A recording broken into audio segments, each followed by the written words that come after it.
Amen. Hein? Prends ton stylo, prends le carnet. Nous avons loué, nous avons adoré, nous avons chanté. Alors c'est le temps d'écouter la parole de Dieu, de manger, car c'est le pain de vie. Amen. Hein?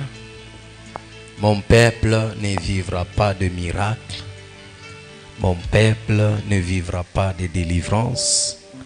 Mon peuple ne vivra pas des exploits, mais de la parole de Dieu. C'est Jésus qui répond à Satan.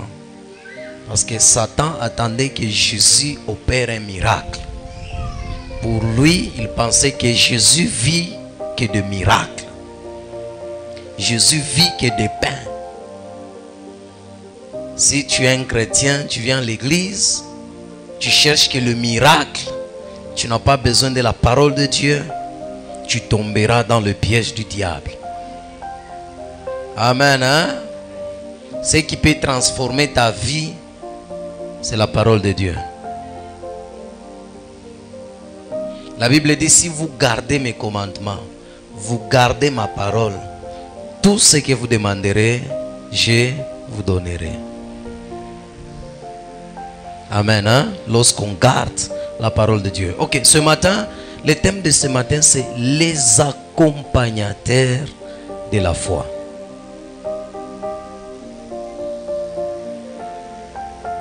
Les accompagnateurs de la foi.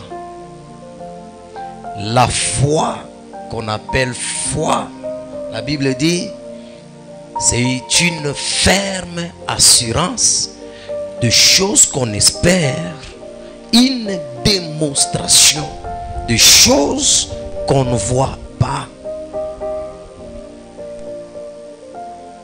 Amen. Hein? Mais cette foi-là a besoin d'être accompagnée. À cette foi que tu as là, la foi-là a besoin d'attacher, de lier quelque chose.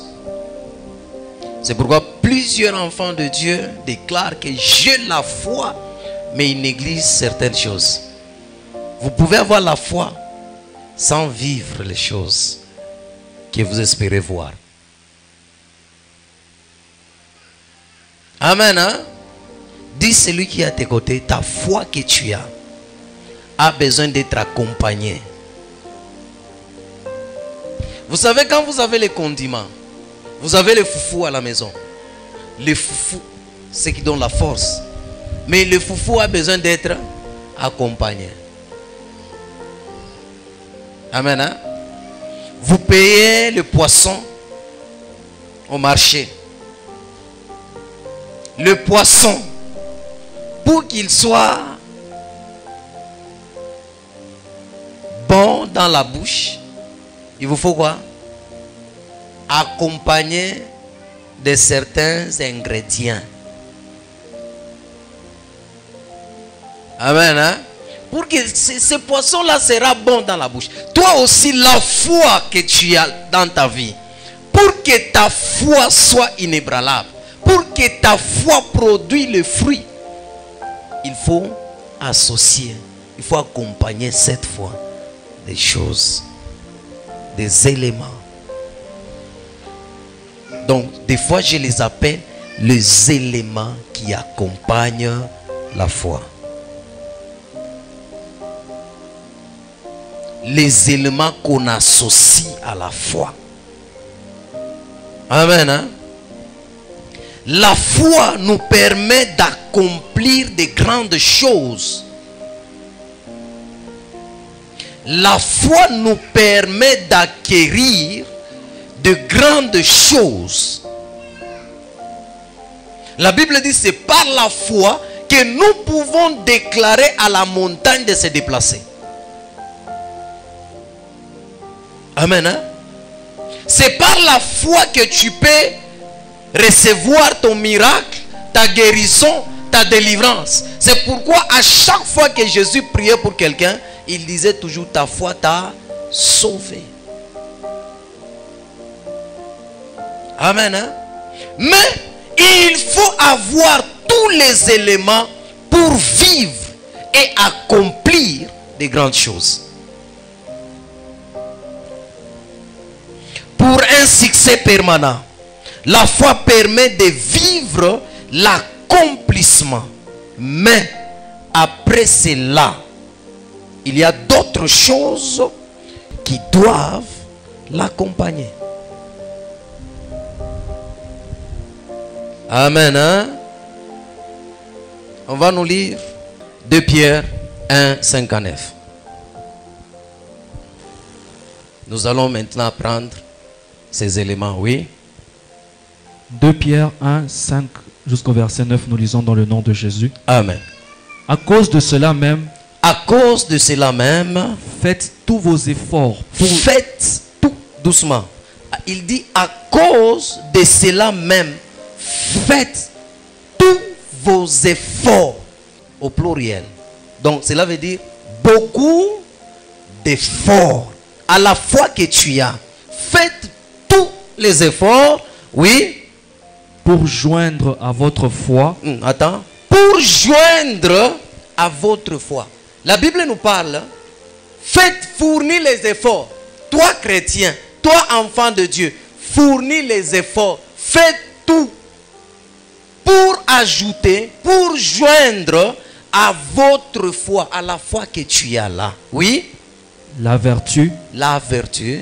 À la vertu, la science. À la vertu, la science. À la science, la tempérance. À la science, la tempérance. À la tempérance, la patience. À la tempérance, la patience. À la patience, la piété. À la patience, la piété. À la piété, l'amour fraternel. À la piété, l'amour fraternel. À l'amour fraternel, la charité. À l'amour fraternel, la charité. Car si ces choses sont en vous, car si ces choses qu'on vient de citer sont en vous, et ils sont avec abondance, et ils sont avec abondance. Quand on parle d'abondance, ça déborde même. Vous voyez? Il dit, cette personne est dans l'abondance. Donc il y a beaucoup même. Oui. Elles ne vous laisseront pas oisifs. Elles ne vous laisseront point oisifs. Ni stériles. Oui. Pour la connaissance de notre Seigneur Jésus-Christ. Donc si ces choses sont en vous, en abondance, ces choses ne peuvent vous laisser oisifs. Donc quelqu'un qui est sans sémence, sans fruit, sans croissance, sans prospérité, sans bénédiction. Amen. Hein? Et il dit encore, et il ne vous laissera pas stérile. Donc tout ce que vous faites donnera le fruit. Les enfants, le mariage, les affaires, oui. Mais celui en qui ces choses ne sont point est aveugle. Ah, la Bible dit, mais en celui, ces choses ne sont pas en lui. Cette personne, la Bible appelle qu'il est aveugle. Même si tu as la foi, ces choses ne sont pas là. Tu es aveugle. Tu es aveugle. Oui. Il ne voit pas de loin. Il ne voit pas de loin. Et il a mis en oubli la purification de ses anciens péchés. Et la Bible dit, il a mis où? En oubli la purification de ses anciens péchés. Vous n'avez jamais entendu les gens, j'ai la foi. J'ai la foi. J'ai la foi. Oui, tu as la foi. C'est bien. Mais tu peux être aveugle, oisif ou stérile. C'est pourquoi plusieurs personnes font les affaires, mais ces affaires sont stériles. Plusieurs personnes déclarent ils déclarent qu'ils ont la foi, mais ce qu'ils font là ne les donne rien. Et c'est pourquoi vous allez voir quelqu'un qui a la foi, il pleure. La Bible dit la foi c'est une ferme assurance des choses qu'on espère, une démonstration des choses qu'on ne voit pas. Des choses qu'on ne voit pas. Mais ces choses nous donnent cette capacité de voir loin. Amen, hein? Donc si ces choses n'est pas là, tu démontres des choses que tu ne vois pas, mais tu ne le vois pas réellement. Parce que pour avoir la foi des fois, il faut voir. Tu ne peux pas croire sans voir. Amen, hein? Je vois et je crois. Je vois quoi? Dans le spirituel. Et je le crois en moi. Que ces choses vont arriver. Donc quand quelqu'un n'a pas ces choses, il est aveugle et il ne voit pas. Et il ne voit pas loin. Il va voir ici. Si ces choses manquent, il est difficile à la personne de connaître Christ. Et de recevoir de lui quelque chose. Amen. Hein? La Bible dit ceci. À la foi, faites joindre la vertu. La vertu. La foi est le seul élément qui nous permet de voir dans l'invisible et d'amener dans le visible. Donc c'est par la foi que je peux voir des choses qui sont dans l'invisible et les démontrer dans le visible. Et les amener dans le visible. Et tout en restant ferme dans le visible.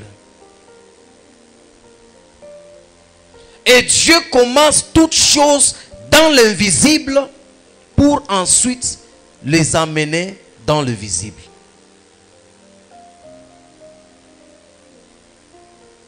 Et si vous lisez bien la Bible, la création de Dieu la faisait dans le noir, dans les ténèbres. C'est pourquoi tout ce que Dieu nous donne, tout ce que Dieu fait, il le fait d'abord dans l'invisible et il l'amène dans le visible. Amen. Hein?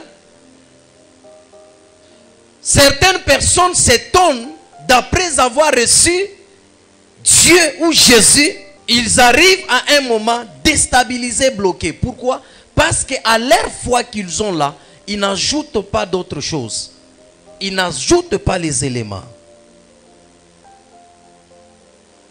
La foi en Dieu ou la foi sans la parole de Dieu, c'est les ailes.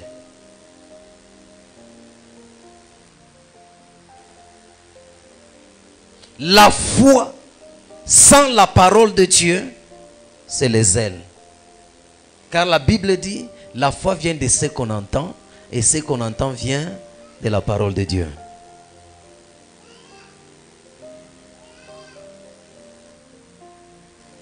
La foi sans la puissance, c'est le courage. Amen. Hein? Donc quand quelqu'un a la foi et il manque de la puissance, c'est du courage. Voilà pourquoi il ne faut pas seulement se limiter sur la foi. À votre foi, ajoute la vertu. La vertu, c'est la puissance de Dieu au travers de nous. Amen. Hein? La vertu, c'est la puissance de Dieu au travers de nous. Ajoute à ta foi la vertu.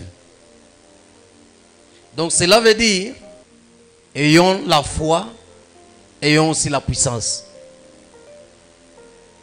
Amen. Hein? Une personne qui a la foi et sans la puissance, il est stérile et aveugle. Il ne voit pas loin. La foi sans la puissance est vaine, puisque pour matérialiser le spirituel, il nous faut la puissance. Pour que les choses spirituelles puissent se matérialiser, il faut la puissance à cause des oppositions. Plusieurs personnes ont la foi, mais leur bénédiction est bloquée. Plusieurs personnes ont la foi, leurs enfants sont bloqués. Plusieurs personnes ont la foi.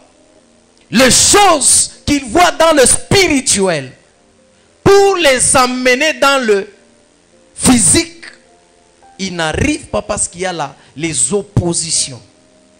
À ta foi ajoute la puissance. La puissance de Dieu. Je dis ceci, la vertu c'est la puissance de Dieu au travers de nous. Amen. Hein? Regardez, Daniel est entré en prière. Daniel priait pour que Dieu lui vienne en aide. Dieu vient lui donner la révélation. La Bible dit le premier jour qu'il a eu à cœur, donc cela veut dire la foi. Le premier jour qu'il a eu à cœur d'entrer en prière, Dieu a envoyé Gabriel avec la réponse. Mais Gabriel arrive, dès qu'il arrive sur l'étendue, sur l'espace du prince des Perses, il a été bloqué par un démon des Perses. Résisté pendant 21 jours. Et Daniel continuait toujours dans la prière. Et sa prière a saisi le ciel. Et Michael est venu secourir Gabriel. La vertu vient de la prière et du jeûne. Amen. Hein? La vertu vient de la prière et du jeûne. C'est une puissance qui vient de la prière et du jeûne. La Bible dit pendant 21 jours, il priait et jeûnait. Si vous avez la foi, vous allez voir les choses de l'invisible.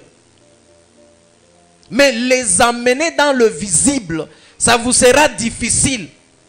Parce qu'il y a des obstacles, il y a des barrières qui feront que les choses que vous avez vues là ne puissent pas arriver ou se manifester dans votre vie.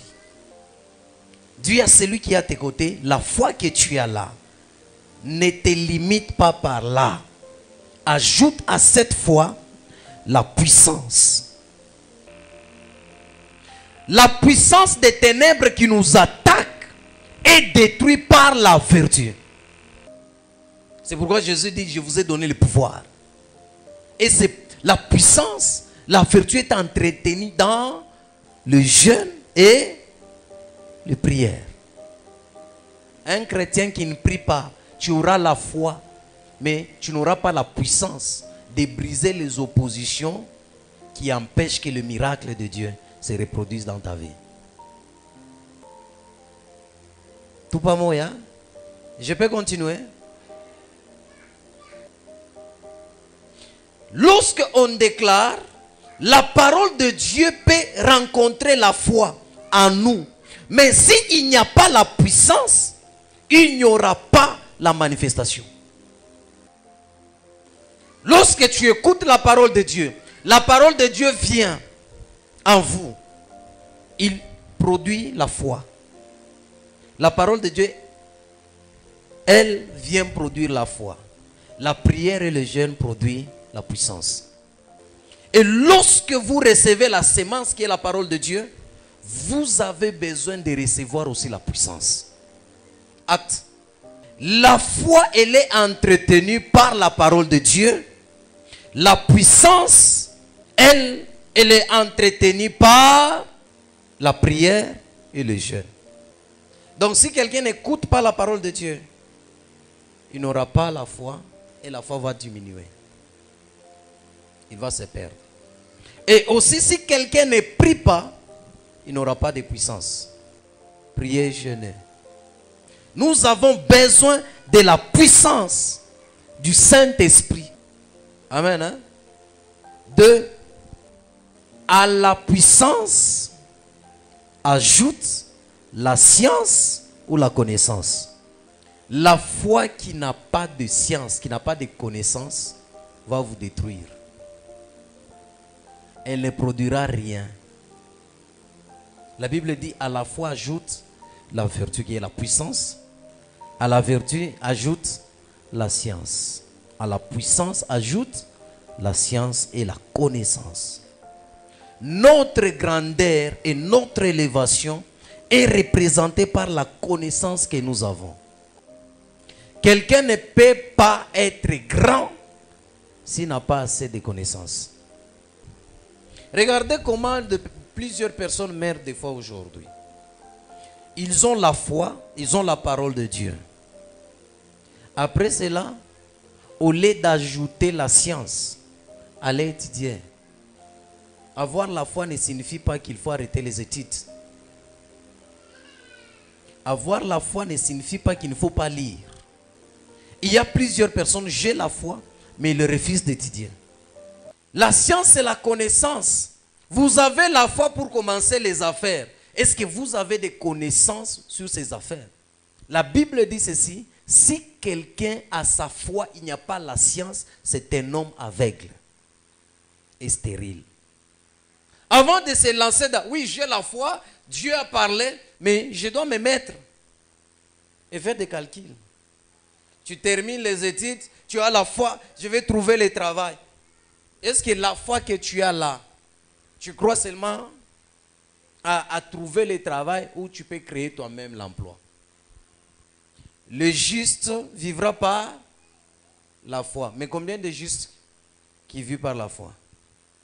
Est-ce que si nous appelons lui-même Abraham, qui est le père dans la foi, est-ce que la foi que nous voyons aujourd'hui, c'est de la même façon qu'Abraham voit la foi? Amen. Hein? Quelqu'un qui se dit j'ai la foi, tu peux prendre un médicament, tu paies un médicament. Si tu ne lis pas la notice, tu risques de t'empoisonner. Oh, j'ai la foi. Tu entres dans le mariage, aucune connaissance. Tu vas détruire ce mariage en ayant la foi.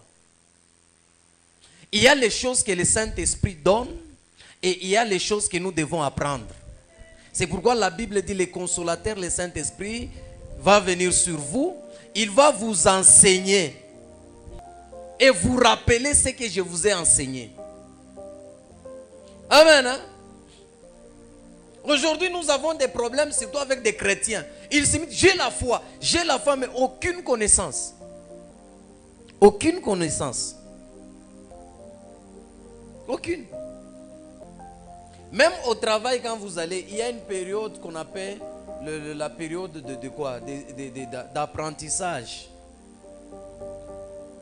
Il y a un stage. On te donne 1 mois, 2 mois après, on t'engage.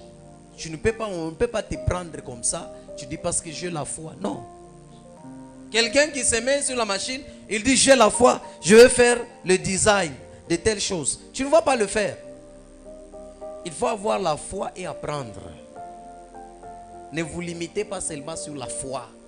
Ayez la connaissance sur toute chose que vous voulez faire. La foi sans la connaissance, ça va vous détruire. Ça va vous amener dans les erreurs. Amen. Hein? Un homme de foi doit avoir une connaissance. Un homme de foi doit avoir la science. Aujourd'hui, nous nous retrouvons, quand vous vous retrouvez aujourd'hui à la montagne là, il y a des personnes qui vous disent des choses, vous ne pouvez même pas y croire.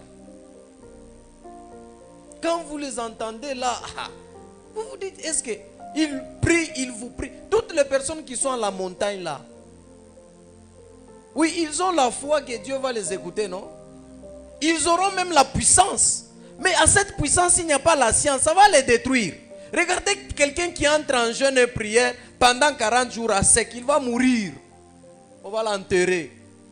Si Jésus ne t'a pas dit d'entrer en jeûne de 40 jours, tu as la foi. Non, j'ai la foi. Jésus avait fait 40 jours. Tu vas mourir. Tu vas mourir. La science nous dit quoi?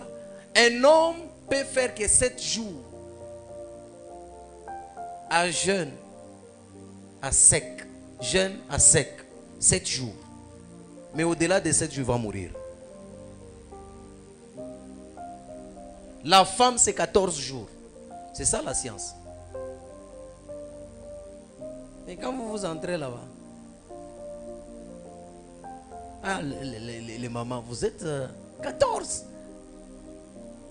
Donc 14 jours, une femme, sans boire ni manger, il peut tenir. Mais l'homme, c'est 7 jours, il part.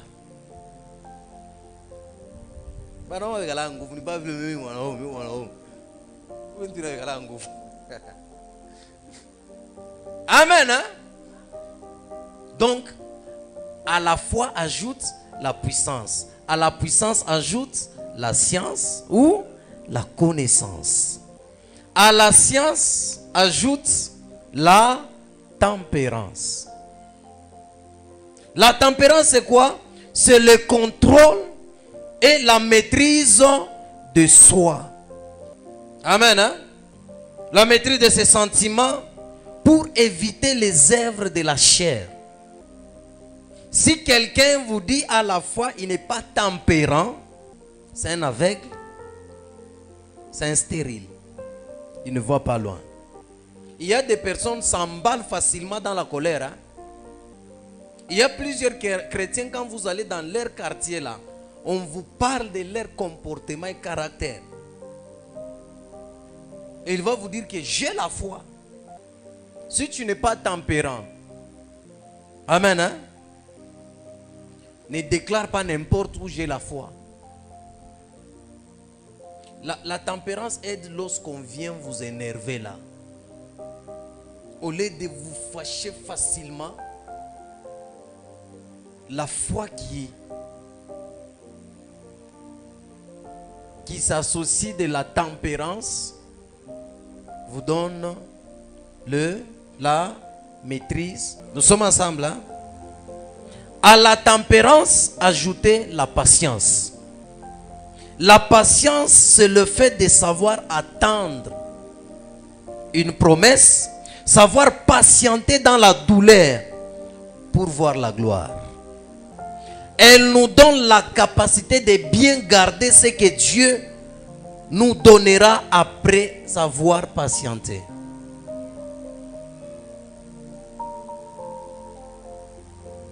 Amen. Hein? La patience. C'est la patience et la longueur du temps.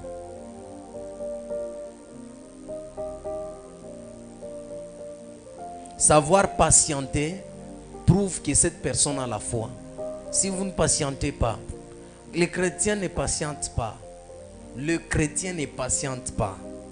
Et ils pensent que dès qu'ils veulent quelque chose, le Seigneur va les donner directement. Non. Dieu lui-même, c'est un Dieu de patience. Un jour, on était avec un homme de Dieu. J'étais devant l'ordinateur. Nous avons allumé l'ordinateur. Après, l'ordinateur s'est allumé. Après avoir s'allumé, il a fallu attendre que l'ordinateur affiche les bureaux. Après les bureaux, il faut maintenant commencer. Amen. Hein? Et il me dit, quand tu as allumé l'ordinateur, qu'est-ce que l'ordinateur t'a enseigné? L'ordinateur m'a enseigné la patience. Parce que vous ne pouvez, même si vous êtes pressé comment, si l'ordinateur n'est pas allumé, vous ne pouvez pas travailler. Même s'il est allumé et qu'il n'affiche pas les bureaux, vous n'allez pas travailler. Parce que quand l'ordinateur peut s'allumer, mais le bureau ne s'affiche pas. Amen. Hein? Même quand vous installez une application sur l'ordinateur, vous allez voir que cette application va commencer d'abord par se charger. Après, il y a des questions, des processus qu'il faut suivre et respecter. Jusqu'à ce que l'application va se charger.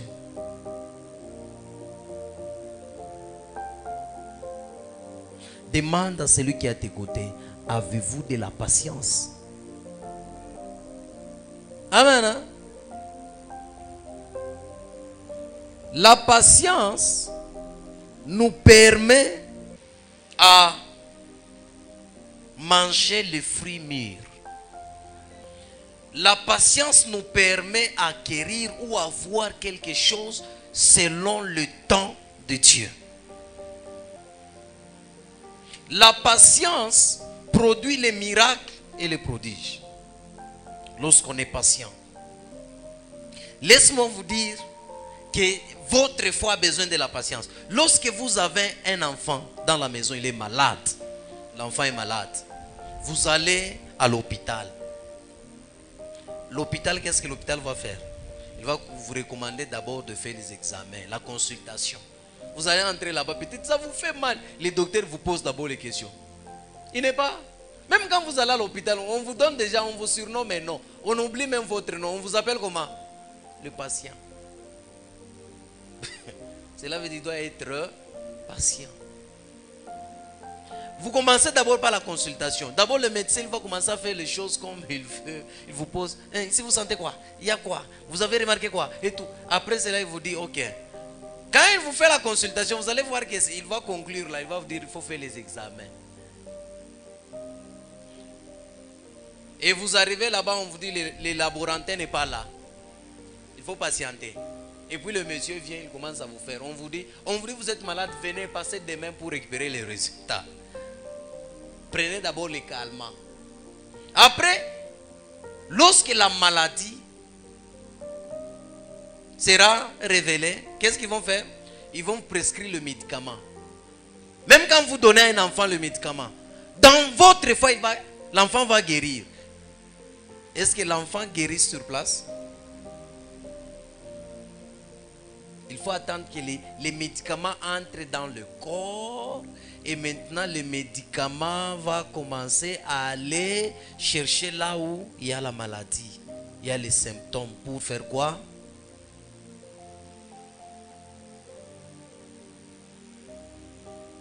Tout pas moyen.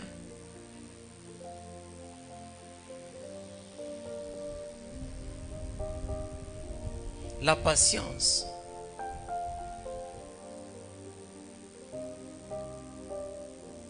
Elle est très importante dans la vie d'une personne qui a la foi.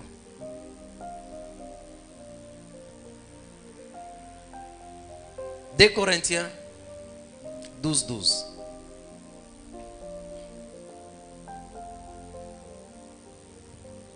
Deux Corinthiens, le chapitre 12, le verset 12, nous lisons dans le nom de Jésus. Amen. Les épreuves de mon apostolat ont éclaté au milieu de vous par une patience à toute épreuve, par des signes, des prodiges et des miracles. Il dit, les épreuves de mon apostolat ont éclaté au milieu de vous par une patience à toute épreuve. Et cette patience, qu'est-ce que ça a donné? Des signes, des prodiges et des miracles. C'est l'apôtre Paul qui dit.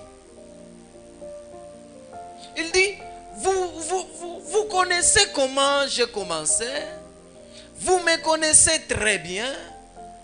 Et mon apostolat ou mon ministère s'est éclaté au milieu de vous. Par quoi? Par une patience. À toutes les épreuves. Un chrétien doit être patient lorsqu'il traverse une période difficile ou un moment ou un temps de difficulté. Un chrétien doit être patient. Patient. Vouloir acquérir ou vouloir recevoir tout au même moment, ça va vous détruire. Et ça ne sera pas le vrai miracle. Dieu nous apprend toujours à être patient. Mais Dieu était Dieu. Normalement, Dieu devrait, en une seule journée, créer tout. Mais il a créé du jour au lendemain. Du jour au jour. Amen. Hein? Sois patient. Sois patient. Certains abandonnent trop vite dans la vie. Ils abandonnent trop vite. La vie, c'est savoir endurer. Savoir patienter. Comme une femme qui est enceinte. Une femme qui porte un enfant. Est-ce que c'est le même jour que l'enfant conçu dans le ventre? Et l'enfant va naître directement le même jour? Non. Et vous pensez que quand une femme est enceinte, elle est bien? Il y a des douleurs, il y a la fatigue, l'appétit, vomissement. Il y a même des troubles hormonaux. Ça monte en lui. Mais tout ça, elle doit patienter ces épreuves-là. Et quand une femme est enceinte, ses sentiments, son comportement, même le caractère sera influencé par l'enfant. Vous pensez que vous portez la grossesse de la destinée et vous voulez enfanter votre destinée comme ça. Quand ma destinée n'est pas ta Léo, inazari kwa Léo. Sache qu'il y a une destinée qui utakufa kesho.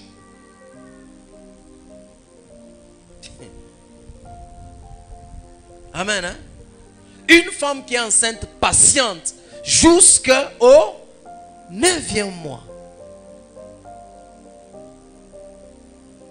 de la grossesse. C'est alors qu'il aura l'enfant. Mais celle qui ne patiente pas, atakuna madame tout atakufa. Pourquoi on appelle lorsqu'un enfant est né à 5-6 mois, on appelle quoi? Un bébé prématuré. Donc cela veut dire, ce que vous attendez, si ça vient vite au temps de Dieu, c'est une bénédiction prématurée.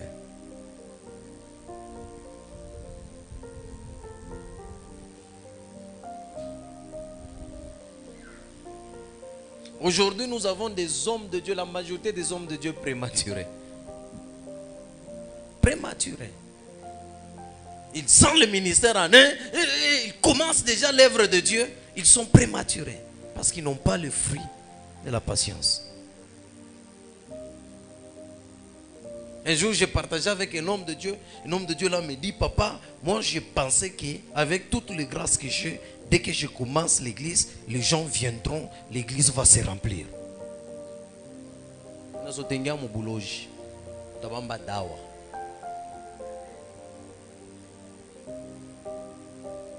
Amen. Hein?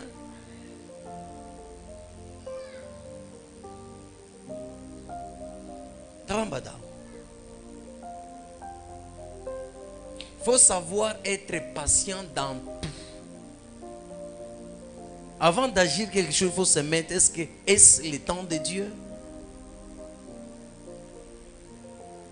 Amen. Hein? Jacques 1,4.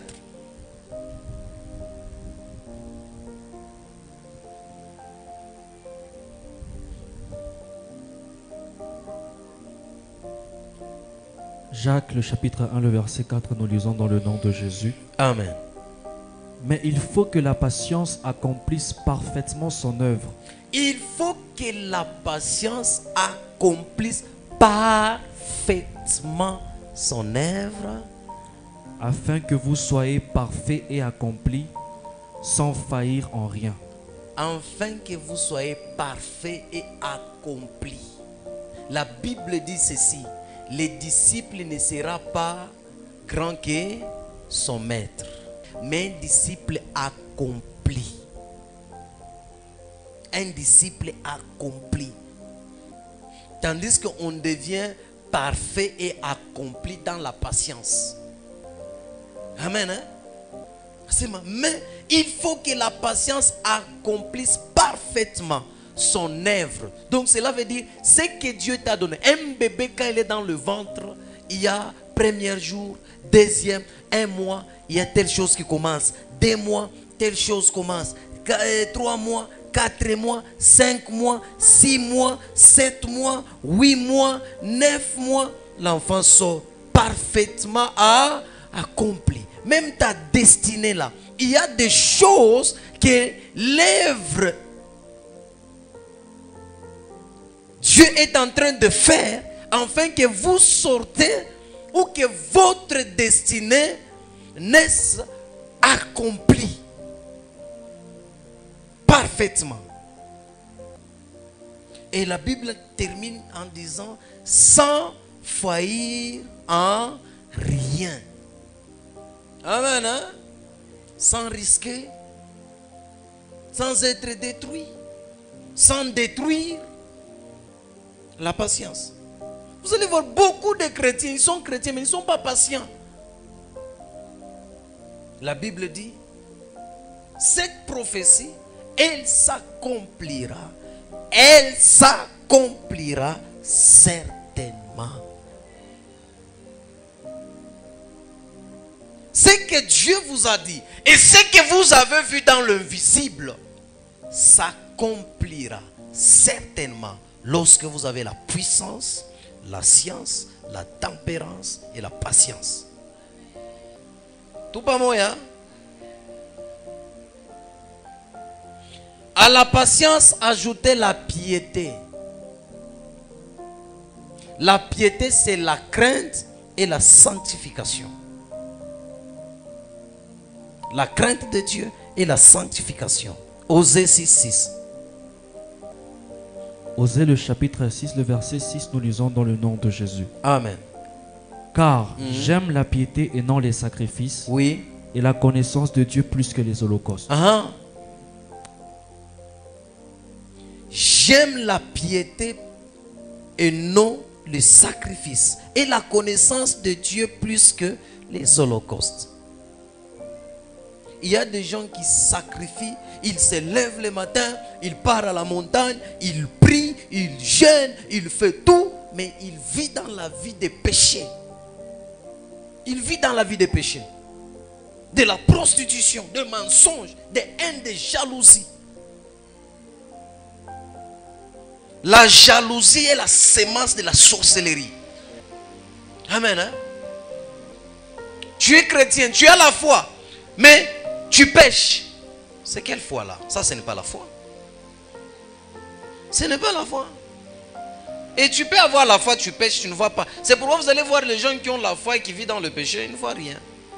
Ils se fatiguent. Un temps là, ils se fatiguent. Ils disent, depuis que je priais, depuis que je commençais à prier, rien ne change. Vous avez la foi. Marchez dans la crainte de Dieu. Plusieurs font des sacrifices, des offrandes et prient, mais n'obéissent pas et ne craignent pas Dieu. Dis à celui qui est à tes côtés, les secrets de l'onction se cachent dans l'obéissance, la justice et en haïssant le péché. Lorsque vous voyez quelqu'un qui pêche, il n'est pas né de Dieu. Parce que la Bible dit, celui qui est né de Dieu ne pêche point. Et aujourd'hui, on se retrouve les chrétiens qui viennent à l'église, ils couchent avec le sœur de l'église, ils couchent avec le maman, le frère de l'église. Et puis il dit, nous avons la foi. Quelle foi? Quelle foi? Quelle foi? La foi n'exclut pas la crainte de Dieu. On nous dit à la foi, faites joindre la piété. Faites joindre la piété. Amen. Hein? Vous voyez un chrétien qui se prostitue, qui vit dans le péché, il a la foi. Mais il est aveugle et stérile. Il ne voit pas loin. Pour voir Dieu changer l'histoire de ta vie, il faut marcher dans la sanctification. Pour voir Dieu dans notre vie, il faut se sanctifier. La piété, la piété. Je me rappelle, on était à la montagne, on était encore jeune là. Je me rappelle, à ce temps-là, j'avais 22 ans, la montagne, j'étais en train de prier avec beaucoup de cheveux noirs, avec des habits sales. Et vous descendez, un papa là vient me voir, me dit, ah, toi tu es jeune. Au lieu de faire la vie, toi avec le soir de Dieu, Dieu là. La vie c'est servir Dieu. La vie c'est craindre Dieu. La vie c'est haïr le péché. La vie c'est aimer la justice. La vie c'est recevoir Jésus. Parce que la Bible dit, moi je suis venu afin que mes brebis aient la vie. Mais de quelle vie que vous parlez dans le monde? Oh, je fais la vie, je dois faire la vie. L'homme que je vis avec un homme d'autrui, tu ne vis pas avec, tu meurs avec cet homme. Vous mourrez ensemble. On vit avec l'homme de sa vie et on vit avec la femme de sa vie. Réjouis-toi de la femme de ta jeunesse. C'est prostituer et puis tu dis je fais la vie. Boire, je fais la vie. À l'hôtel, je fais la vie. Ou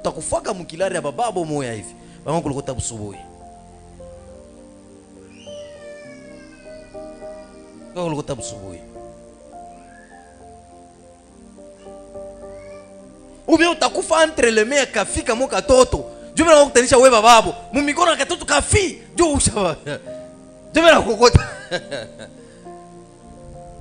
De la kokota. Hein? Craignons Dieu. À la fois ajoute la sanctification, la crainte de Dieu, la piété. Matthieu 5:8. Matthieu 5:8, nous lisons dans le nom de Jésus. Amen. Heureux ceux qui ont le cœur pur, oui, car ils verront Dieu. Heureux ceux qui ont un cœur pur, car ils verront Dieu. Voir Dieu, ce n'est pas le voir physiquement comme ça. Voir Dieu, c'est quand je fais les affaires prospèrent. J'ai Dieu, je vois Dieu. Je vois Dieu dans mes affaires. Je vois Dieu dans mon mariage. Je vois Dieu dans mes études. Je vois Dieu, je le vois. Donc cela veut dire tout ce que tu fais ici. Heureux ceux qui ont un cœur pur, car ils verront Dieu. Lorsque tu as un cœur pur, tu meurs aujourd'hui, tu pars te reposer et tu verras Dieu. Amen. Dans la piété, n'oubliez pas l'intégrité. Je crains Dieu, je suis saint, je me sanctifie et je suis intègre. L'intégrité, c'est de savoir dire la vérité.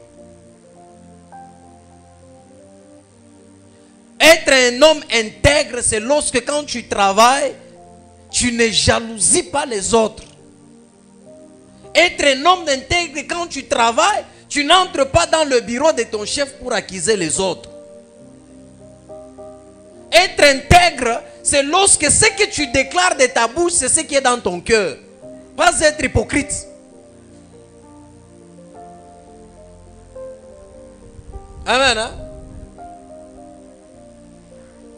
Un homme intègre, lorsqu'on t'envoie avec $1000 d'aller acheter les choses de l'entreprise, il reste $100, tu remets les $100. Tu remets les $100. Chez les propriétaires, tu es un homme intègre. Un homme intègre.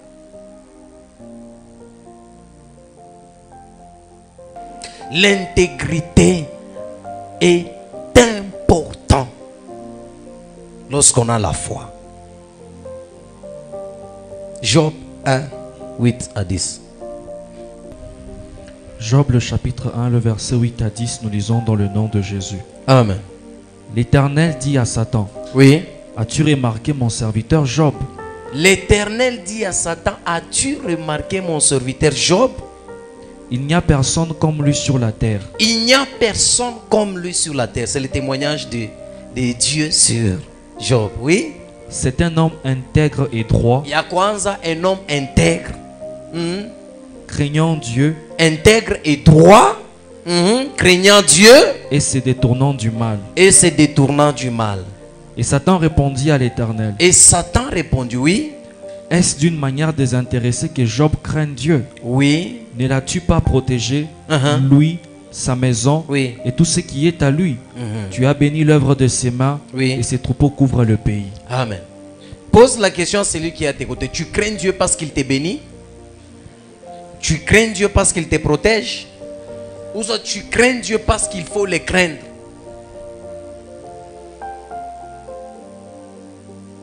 Amen. Hein? La crainte de Dieu ne doit pas se poser sur les bénédictions qu'il nous donne. La crainte de Dieu ne doit pas se poser sur la protection qu'il nous offre. Amen. Hein? Elle ne doit pas se poser sur ça. Il dit, cet homme ici, tu dis, il est intègre, droit, et se détournant du mal, il craint Dieu. Il y a des personnes, ils ne se détournent pas du mal. Quand il faut voir le mal, il ouvre les yeux, il voit. Non, peut-être c'est parce que tu le protèges, tu protèges sa famille, et ces troupeaux couvrent la ville. C'est pourquoi il te craint. Amen. Hein? Pose la question à celui qui est à tes côtés. Est-ce que Jésus peut témoigner sur ta vie? Dieu lui, on voit Dieu qui témoigne devant Satan de son serviteur. Est-ce que tu crains Dieu? La Bible dit le juste marche dans son intégrité. Le juste marche dans son intégrité. Heureux ses enfants après lui. Le juste marche dans l'intégrité, mais heureux ses enfants après lui. Donc quand un homme intègre meurt, part, ses enfants seront heureux. Être intègre, c'est le fait d'être droit, d'être clair, de dire la vérité, de ne pas vivre dans les ténèbres. La 7e, c'est ça? 6e, l'amour fraternel. L'amour fraternel, c'est aimer les autres, savoir faire du bien aux autres. Aimer son prochain et savoir faire le bien. Marc 12, 30 à 31. Nous lisons dans le nom de Jésus. Amen. Et tu aimeras le Seigneur ton Dieu, oui, de tout ton cœur, oui, de toute ton âme, oui, de toute ta pensée, oui, et de toute ta force. Voici le second. Oui. Tu aimeras ton prochain comme toi-même. Toi-même. Il n'y a pas d'autre commandement plus grand que ceux-là. Oui. Amen. Hein? À la fois, faites joindre l'amour fraternel. Je vais le combler bidé. C'est à la fois, faites joindre l'amour de Dieu. L'amour de Dieu, c'est répandre l'évangile, gagner les âmes pour le royaume de Dieu. À la fois, ajoute l'amour